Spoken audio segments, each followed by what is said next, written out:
You have to make yourself more confident by facing down your fears. And most of us fear, more than anything, humiliation. That's why school stays with us so long. My fear was of standing in front of people, and asking them to listen to me. I'm fascinated by charisma and charm. Because I kind of think some people have it, some people learn it, but I think more people are given that by their audience.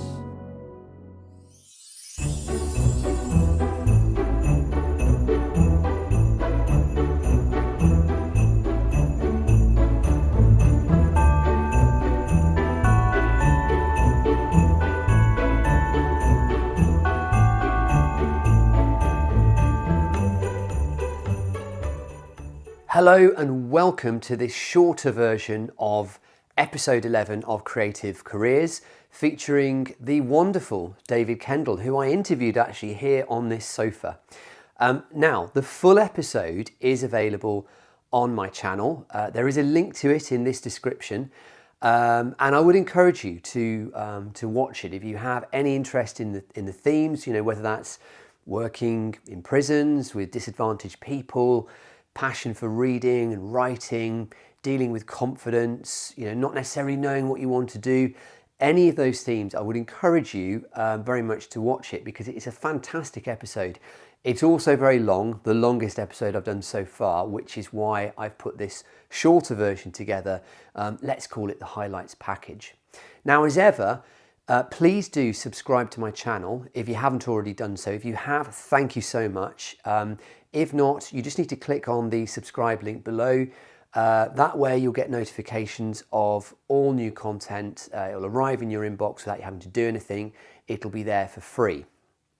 I'd also really appreciate it if you could share this content with anybody who you think would benefit, whether they're looking for careers advice themselves, or they're interested in guidance or just looking for inspiration. So I started by asking David how he would describe exactly what he does for a living. Can be a bit of a conversation stopper. When people like to go, at parties, what do you do? That dreadful question that everybody feels polite they have to do. And I can, depending on how much I like or think I'm going to like the person, I might go, yeah, I work in prison. And that might stop them dead there. Or they get very annoyingly curious about it. But I do work a lot in prisons. I am a freelancer, so I am my own boss.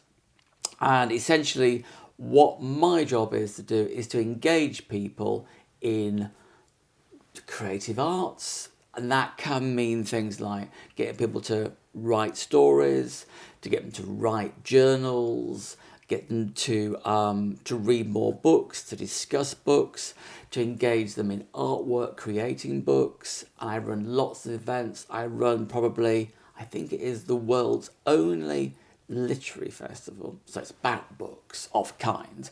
But it runs in a prison, and I work with a committee of serving prisoners, and we both decide who comes to the prison, what kind of events we put on, and how they should be run.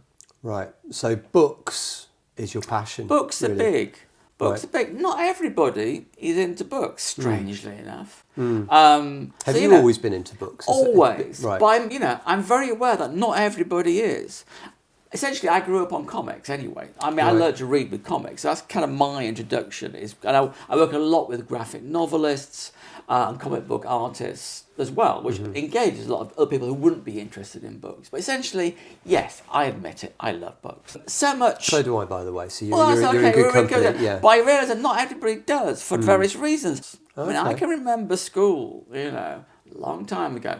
But you were supposed to like the books from the school library. And I did a lot of the time, but there were also always books that teachers disapproved of because they had lots of sex and drugs and violence in them that would go under and around, and people who wouldn't read other books would read those because they didn't feel like books. And so there were always books in an underground economy. Right.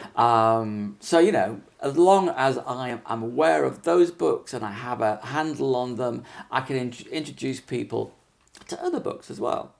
But by showing that I'm willing to read their preference for books, they will then give me tolerance to read my preference for books. Okay. That's fair. I never say, oh, this is a great book, you must read it. You know, that's guaranteed to put anybody off. I don't read books that people tell me to read. You know, I have to find a way in of via people's interest and gain their trust. And so now the guys in that prison will just say, oh, David knows what he's doing most of the time. Occasionally I'll put a book in and I'll go like, that was rubbish. And you know, sometimes they'll choose a book for me and say, you have to read this. I go, actually, that's pretty good. You know, they made me read Hustle Smarter, Hustle Harder, 50 Cent, self-help book. Right. You know. It's pretty good, actually. I thought it was well presented, you know. And some of the books that I recommend, they have a love-hate relationship, you know. And it's an interesting process because, you know, they might hate the book at first, and then actually when they've read it, they will tell me 2 or 3 months later, actually, that was good, you know. So how do you, I mean, this may be too broad a question, but in a prison, if you're encountering people there who are just very, very reluctant to read, they're just not interested, how do you how do you sell the benefits of a book? Same reason to sell anything. Rule number 1 for selling is gain the trust of the person. Right. You know, when you have their trust, it doesn't really matter what you're trying to sell them. Right. They'll sort of like believe you enough to try it. Whether I'm selling the idea of the gym, the food, the library, or whatever, you know? Yeah. And they may not buy into the idea that all reading is great. More likely, they'll say, Dave likes the cartel books. He's brought me the cartel books. I'll read those. Right. Because they're dodgy. Yeah. And so, you know, they'll get in that way. Right. But you're trying to make a connection with people. It is that, you know, so they'll believe that you've listened to them and you're not just a little dot on somebody's paper in that I've got 4 prisoners to read 4 books. Who cares, you know? Yeah. I only really care about that connection that's genuine with people. Yeah. You know, you can order people to do anything. I mean, you can. Particularly in prison, I mean, I can say, you all have to read this book or otherwise you're all going down the sec, the punishment block. Yeah. Half of them wouldn't do anyway, but what does it matter? Yeah, yeah, you know, it yeah. doesn't matter. Yeah. You know, I need people to do it freely of their own volition. They're all adults. Yeah. I don't treat them like children and tell them. I don't give them homework.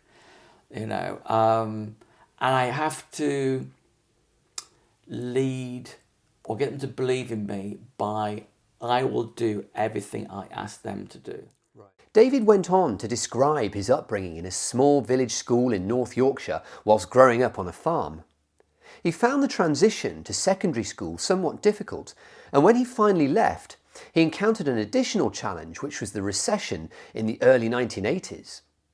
With an absence of jobs and opportunities, he found himself on a YTS programme where his love of books helped him to forge a connection with his mentor. I learned plumbing. You know, I had a fabulous guy called John Early who loved books. Right. And we would swap books, because we both loved a little bit of sci-fi, science fiction. I love all kinds of books, but at that point, you know, I got into science fiction and we were swapping books. So that was a real thing. And he was a person that probably transformed me more than anybody else, I think, because I came from a very quiet family. North Yorkshire, farming. You don't talk very much. Right. You know, you literally, nothing to say, no chit chat. If something hasn't died, there's nothing worth saying about it, really, Right, is okay. there? You know, cold outside, that's it. Yeah. And John, though, he would just torture me and make me talk. Right. And he taught me how to sort of like be funny. Right. You know, Yeah. I mean, he's quite transformed me. You know, I owe everything to that. The 6, 7, or 8 months that I was. So how old are you at this point? I'm 16. Right, okay. I had my first motorcycle. I got to go to every day at this YTS scheme. Okay, various things. I mean, I'm 16. Various things happen, but I get offered a job doing. Well, the idea is supposed to be doing plumbing, but actually it was building swimming pools. Right, okay. For very posh people. And And actually, I did very little plumbing. I did an awful lot of labouring. Right. It was rubbish. And the swimming pools leaked. Right. So I didn't even really learn to anything. That wasn't a anything reflection on your plumbing skills, was no, it? No, it was a reflection on the builders. You know, Okay, all right. I was doing was what everybody. And again, it was one of those things where actually I'm not very good just being told what to do. Right. You know, and the building sites are particularly bad at this. Actually, like some people will take young people under their wing and teach them skills. Some people will just shout at them until they learn what it is to do. Not always a good way of teaching people. Eventually, after a succession of roles and periods of travel both in the UK and in Europe, David made his way down to London, where he became a motorcycle dispatch rider. Whilst the money and the adrenaline rush were great, a series of accidents finally convinced him that it was time to move on. I have plastic teeth here. I've got a few bits of metal in me, but it's an insane time. But you really felt at the centre of London. You were part of that buzz of London, and London was the opposite of the recession up north. London was booming. It was a time everybody was being you would stop people. Dispatch riders would stop each other and go like, "How much you earned so far today?" And it'd be like, all you cared about was the money. It was just money. You almost forgot that actually you were doing the thing that you love most, ride motorcycles.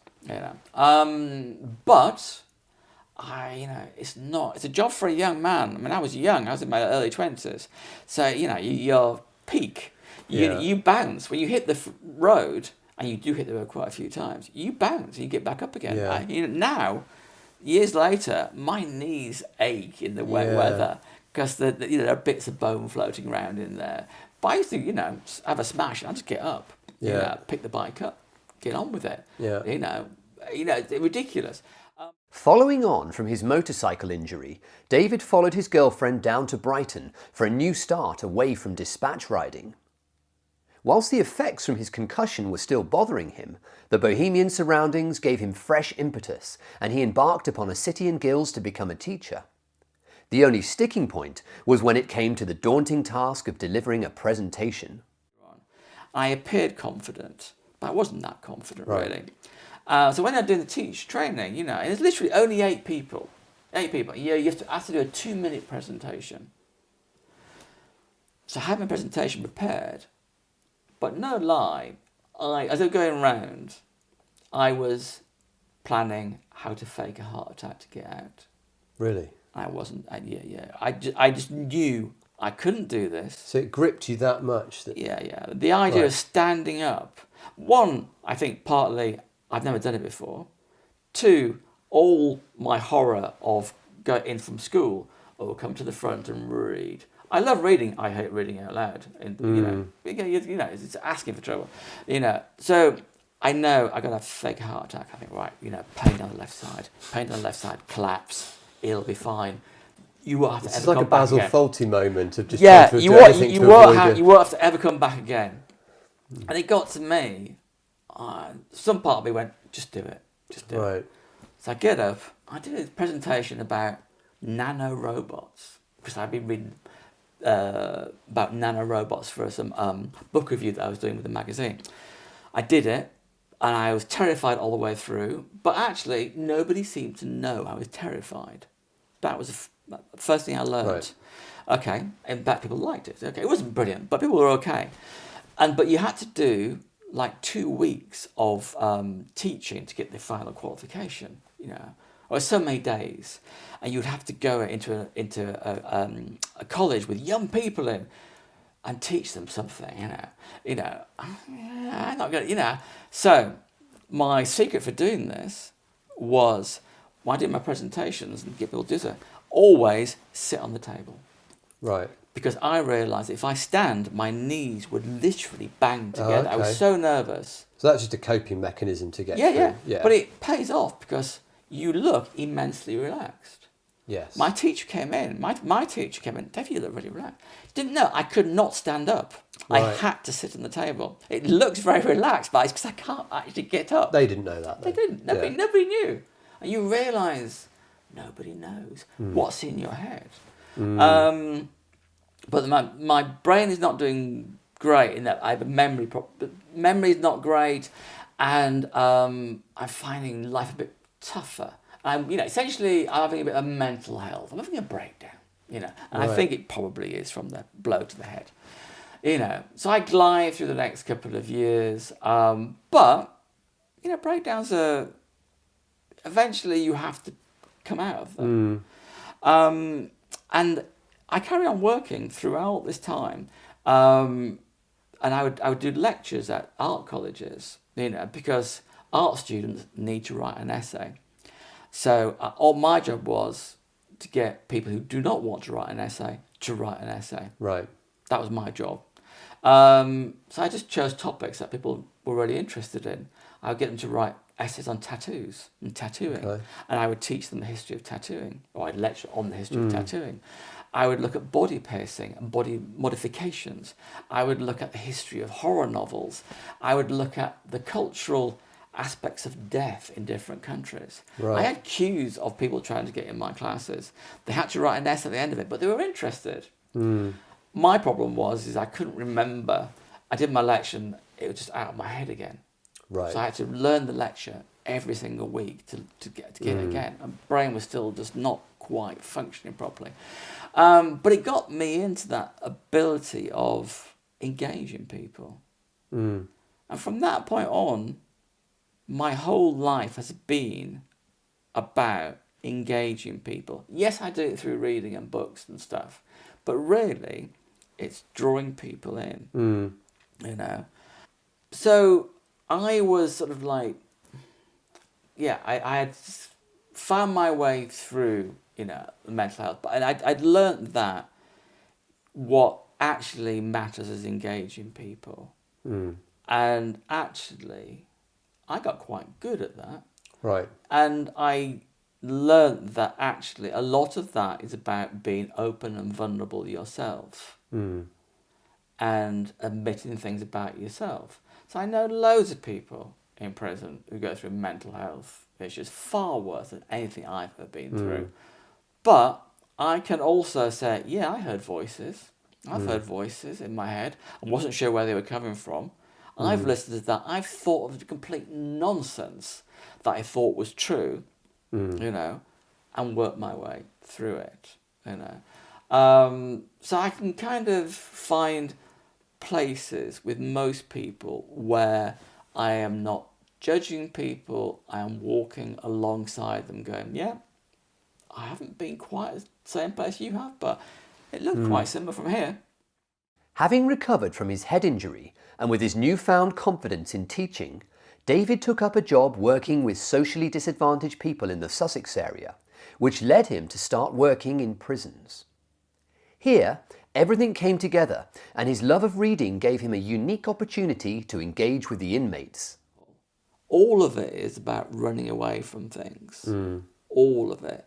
And part of my work is with both the people that I work with and myself, is looking at our greatest fears and going, oh, they're not that bad, are they? Do you know, we all have fears and they're huge in our heads. When we write them down, they're quite small, most of them. Now, people have had horrible things happen to them. That's horrible, But our fears, they're huge and shapeless. And once we put them down in little stories, we get more control of them. We might not get rid of them, but we get more control of them, I think. And part of the reason why I'm so keen on writing is, look, I ask you to write 100 words. That 100 words, we will finish it in 15, 20 minutes. It may not be a work of genius. Sometimes it is. But you will finish it.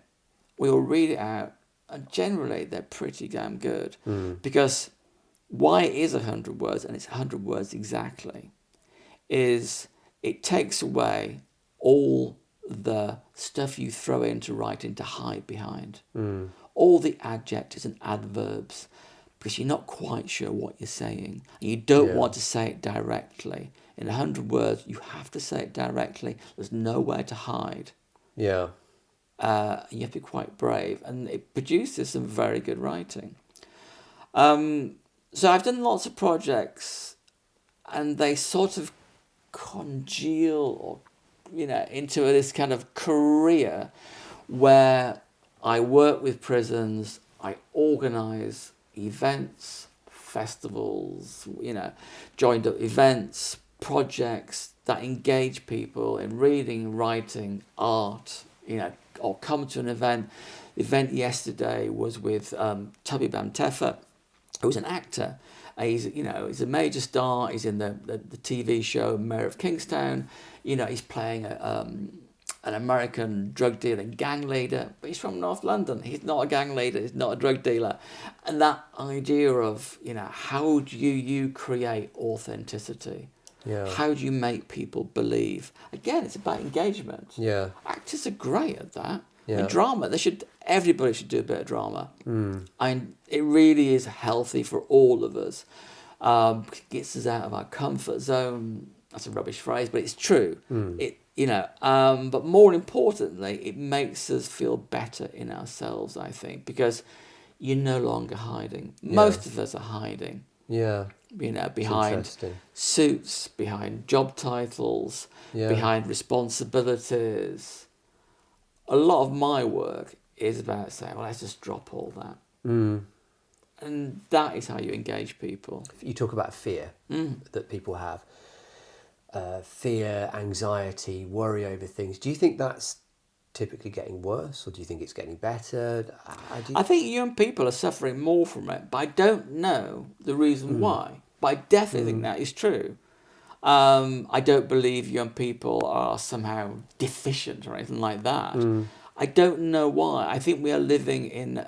Maybe it's because in times of great change, and I think we are living in a time of change, everything's up for grabs and nobody really feels very certain. One thing about your videos I think is important is that my job did not exist when I was at school.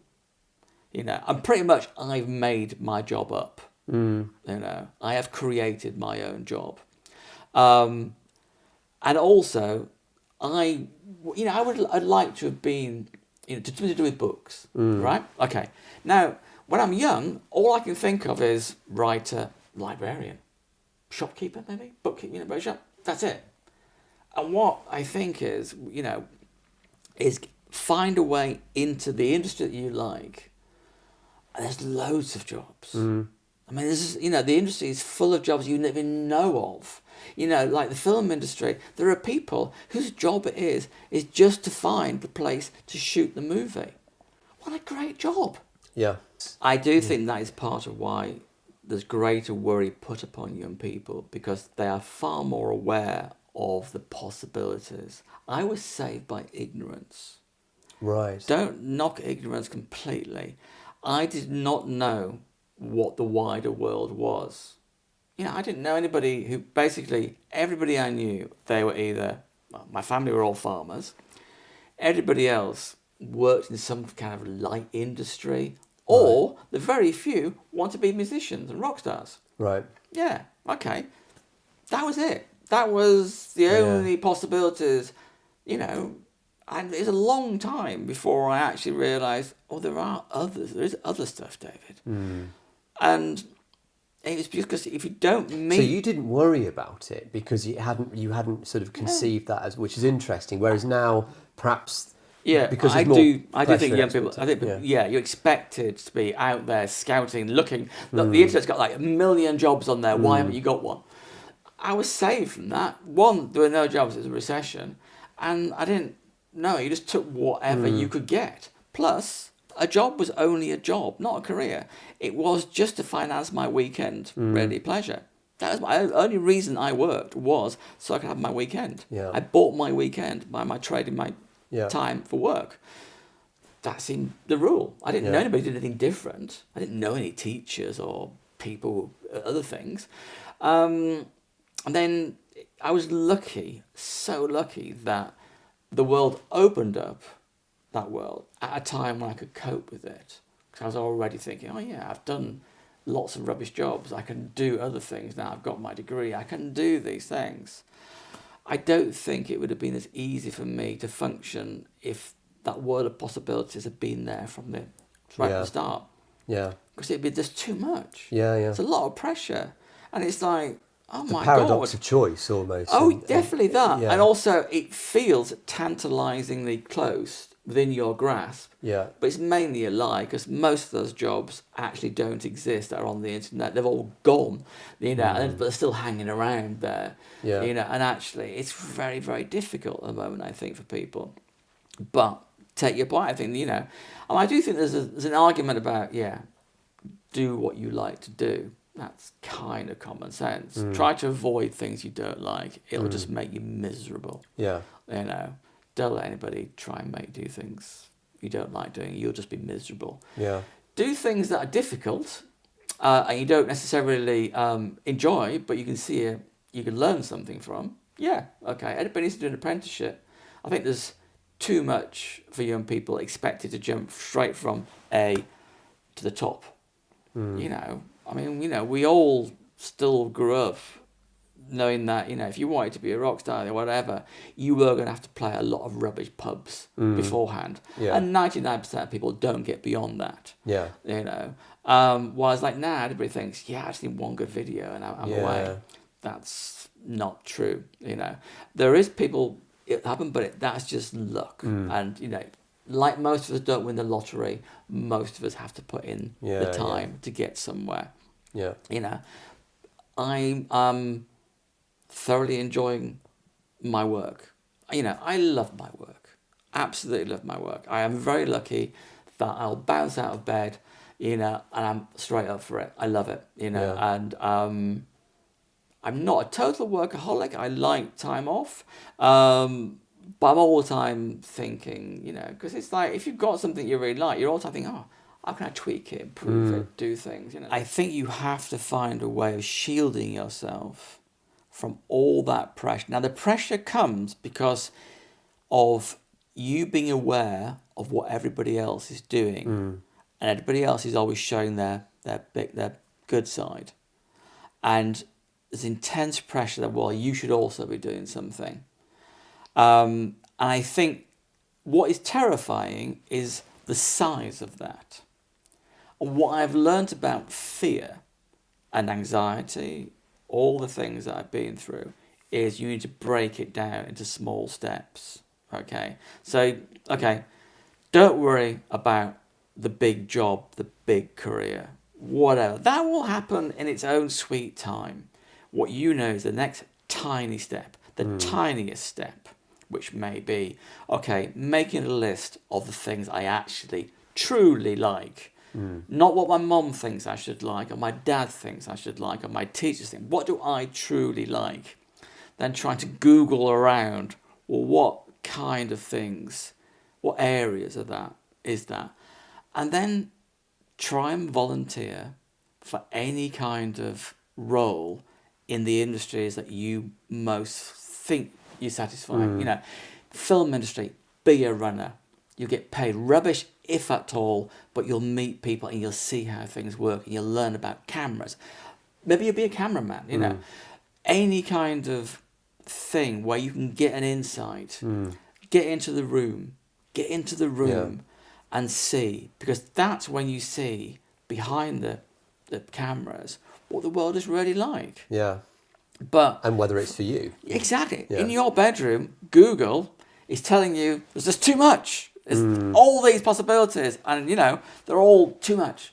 No, get back to reality. Think, right, what I need to do is I need some work experience, whatever you want, but I need to go into a workplace and see what it's really like. If they pay me, fabulous. As a volunteer, I'll do it. Volunteering is good. I like volunteer. I still do quite a bit of voluntary work. I like it because I decide when I leave. If I don't like it, I'm on my bike. Because nobody's my boss. Yeah. Volunteers, they want you. You don't have to, obey silly orders. Do your training, learn what it's like. Volunteering is a really good opportunity to learn about something, use it to get in somewhere. Because a lot of life that I found is, yes, you will have to do the qualification stuff, but most stuff I think, seems to be about meeting people. You know, you will never know the person that will have the most effect. I would not have thought at 16 it would be an old Yorkshire plumber that would have a huge effect on me. You know, who knew? Yeah. You know, you will never know. But if you do not get out into the so-called real world. Well, I hope you enjoyed this shortened version of what was quite a unique episode. Not really out and about, but recorded here on this sofa with David, who, you know, has some fantastic stories. His career journey is incredibly inspiring, actually, and it made for a great episode. So thank you so much for watching. I hope you enjoyed it, and stay tuned for another episode very soon. Thank you.